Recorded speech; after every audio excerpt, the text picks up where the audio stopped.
Assalamualaikum warahmatullahi wabarakatuh. Untuk hari ini kita akan memasuki materi uji perbandingan rata-rata dua kelompok data dengan menggunakan uji tes.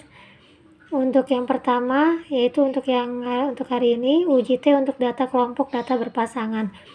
Di sini dimaksudkan data pasangan data itu merupakan hasil pengukuran objek penelitian yang sama, jadi populasinya sama, cuma beda waktunya saja.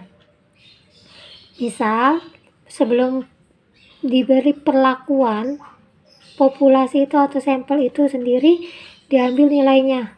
Setelah diberi perlakuan, terus diambil nilainya lagi. Jadi, melihat hasil pengukuran pemahaman siswa sebelum diberi media pembelajaran dengan setelah atau sesudah diberi media pembelajaran. Dengan hipotesisnya H0 banding mu A sama dengan mu B, H1 mu A tidak sama dengan mu B, dimana untuk mu A itu rata-rata sebelum perlakuan, kalau yang B nya itu sesudah perlakuan. Terus statistik uji yang digunakan, dia merupakan uji T, di mana uji T-nya itu sendiri rumusnya MD per akar dari sigma XD kuadrat per N kali N min 1, di mana D-nya itu sendiri merupakan nilai gain itu sendiri merupakan selisih skor sebelum dan sesudah, jadi pengurangannya.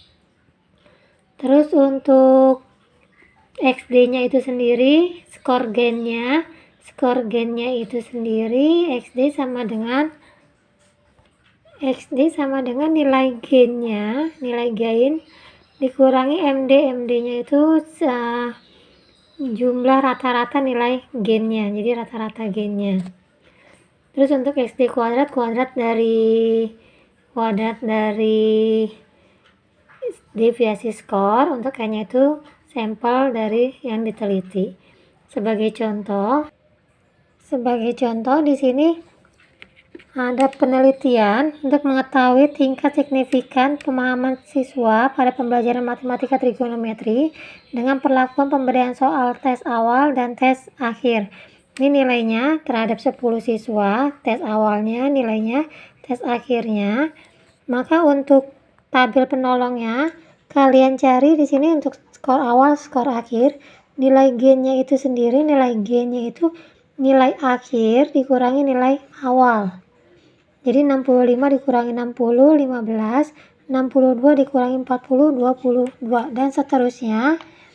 Lalu kalian jumlahkan hasilnya 143.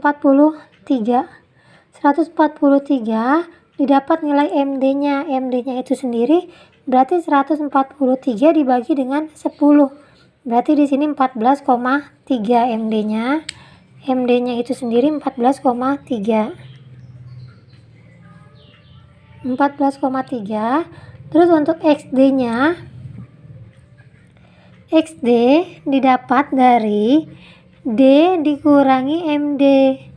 Berarti 14,3 dikurangi D dikurangi MD ya.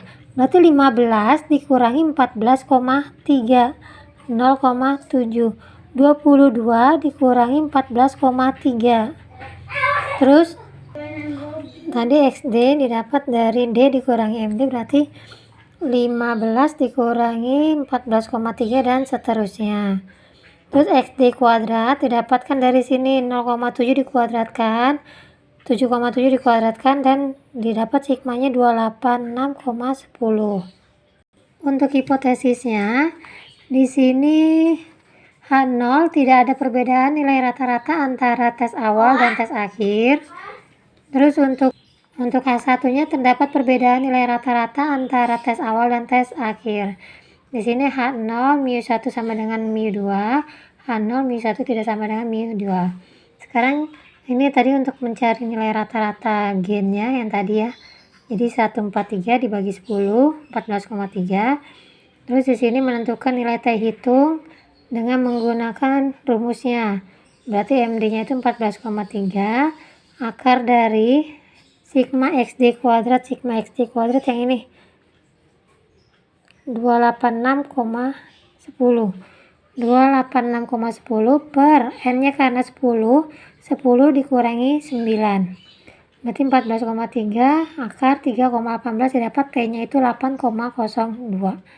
Kriteria pengujiannya tolak H0 jika T hitung lebih dari T tabel dan terima H0 jika T hitung kurang dari T tabel. Dimana untuk T tabelnya karena tingkat kepercayaannya itu 95% dengan taraf alfanya itu 5%, berarti 0,05, maka 0,05 dengan dB-nya itu N dikurangi 19, maka T tabelnya didapat dari hasil T tabel. Di sini tabelnya ya, tadi 9, berarti di sini 2,262.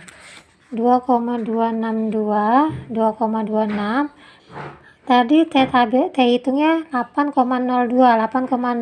lebih dari 2,26, berarti T hitung lebih dari T tabel, maka H0